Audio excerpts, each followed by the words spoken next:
Hello and welcome friends. आज हम discuss करेंगे दो टॉपिक्स। पहला है डच डिजीज़।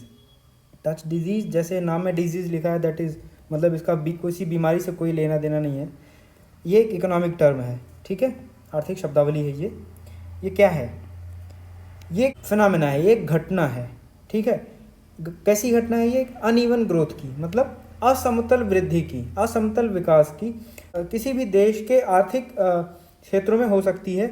किस वजह से? Discovery of natural resources, specially large oil reserves.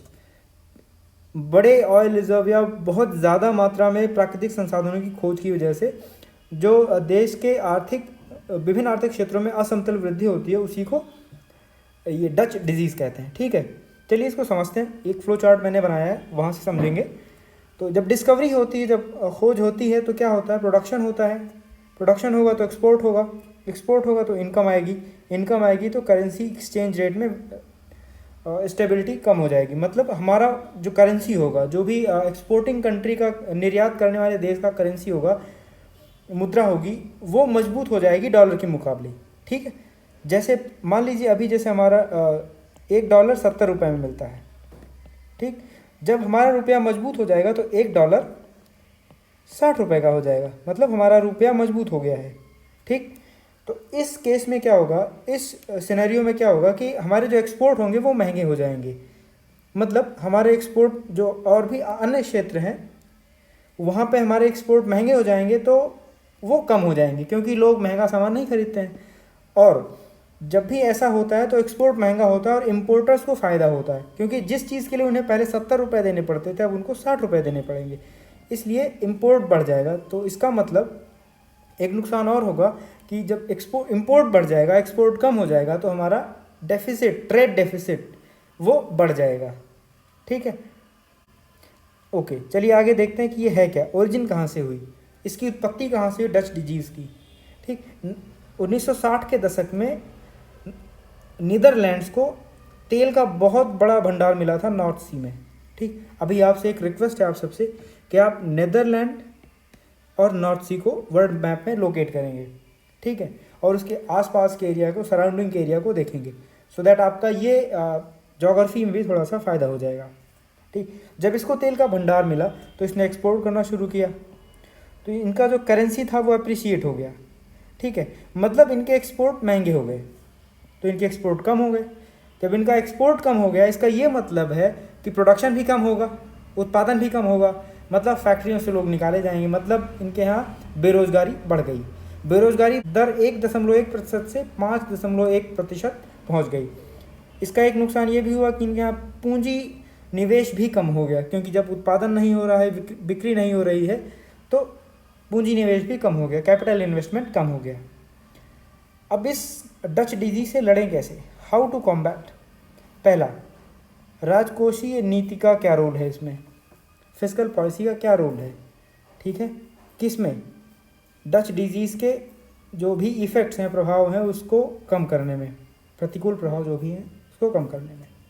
पहला, कंट्रोल करना है क्या, जो भी बूम आया है, जो भी डिस्कवरी के बाद, खोज के बाद जो भी बूम आया है इकॉनमी में, उस सेक्टर में, उस क्षेत्र में, उसको कंट्रोल करना है, ठीक। जो भी इनकम आती है एक्सपोर्ट से, जो भी निर्यात के बाद जो भी इनकम आती है, उसको एडजस्ट करना है या री इन्वेस्ट करना है। कहाँ पर? बहुत ही सावधानीपूर्वक पब्लिक वेलफेयर में, लोक कल्याण की योजनाओं में। बहुत ही एफिशिएंट यूज़ करना है जो भी टैक्स से रेवेन्यू मिलता है, क्योंकि हम जब ज़्यादा उत्पादन होगा तो ज़्यादा टैक्स भी मिलेगा, ज़्यादा सेल होगी तो ज़्यादा टैक्स मिलेगा। अगला है, हम अपनी जो खर्च करने की नीति है उसको बढ़ावा देंगे, ठीक है। तो सरकारी खर्च कहाँ पे करेंगे? ऐसी चीज़ों के आयात पर जिनका फिर से ट्रेड किया जा सके, ठीक।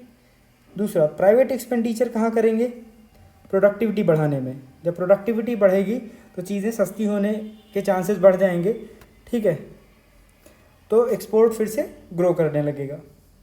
अभी देखते हैं कि मौद्रिक नीति कैसे मदद कर सकती है।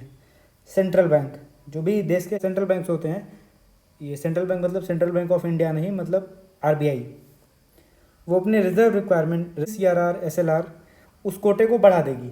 तो उससे क्या होगा, जब ये बढ़ जाएगा तो बैंकों के पास कम पैसा होगा लोन देने के लिए। तो उससे वो लोग क्या करेंगे, अपना जो लोन देने की दर है, इंटरेस्ट रेट है लोन पे, वो बढ़ा देंगे। तो उससे जो घरेलू लोन है, क्रेडिट सिस्टम है, वो कम हो जाएगा। ठीक है, तो इस तरीके से भी लड़ा जा सकता है इस डच डिजीज़ से। तो यहाँ पर हमारा पहला टॉपिक ख़त्म होता है। अब हम पढ़ते हैं दूसरे टॉपिक पर। दूसरा टॉपिक है फर्स्ट फिशिंग कैट सेंसस। ठीक है, अब फिशिंग कैट, इसके बारे में हम आगे जानेंगे। पहले देखते हैं ये कहाँ हुआ। और हाँ, एक बात और, ये फर्स्ट इंडिया का नहीं, फर्स्ट है वर्ल्ड का, वर्ल्ड्स फर्स्ट। ठीक है, तो ये कहाँ हुआ, चिल्का लेक में। चिल्का लेक कहाँ है, उड़ीसा में। आप इसको भी मैप में लोकेट करिए। ठीक, और ये सेंसस 2 फेज़ में हुआ। पहला हुआ था, पहला फेज़, और ये दूसरा फेज़। ठीक, कितने फिशिंग कैट मिले इससे कोई मतलब नहीं, बस मैंने फॉर इन्फॉर्मेशन लिख दिया है। इसने, किसने इसको किया सेंसस को, इसको किया 2 लोगों ने, चिलिका डेवलपमेंट अथॉरिटी और फिशिंग कैट प्रोजेक्ट। ठीक है, अभी देखते हैं फिशिंग कैट क्या है।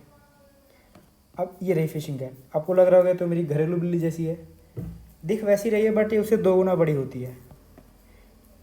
ठीक है, इसका रहने का एरिया कहाँ पे है, कहाँ रहना पसंद करती है, वेटलैंड्स में, आर्द्र भूमि में और मैंग्रोव्स में, जहाँ पर मछलियाँ मिल सकें इसको आराम से। 10 एशियाई देशों में पाई जाती हैं। ठीक है, और IUCN स्टेटस क्या है, international union for conservation of nature में इसका स्टेटस क्या है, वल्नरेबल। बट जो इसकी रेंज कंट्रीज़ हैं, जो 10 एशियन कंट्रीज़ है जहाँ पे पाई जाती हैं, वहाँ पे इनका स्टेटस इंडेंजर्ड है। इसके साथ चिल्का डेवलपमेंट अथॉरिटी ने कहा, डिक्लेयर किया, घोषणा की कि वो 5 साल का एक्शन प्लान बनाएगी फिशिंग कैट के संरक्षण के लिए। ओके, तो इतनी सारी इन्फॉर्मेशन ही इसमें थी जो ज़रूरी थी for exam purpose and knowledge purpose. तो मैंने सोचा मैं इन सबको इंक्लूड कर देता हूँ। So thank you for watching.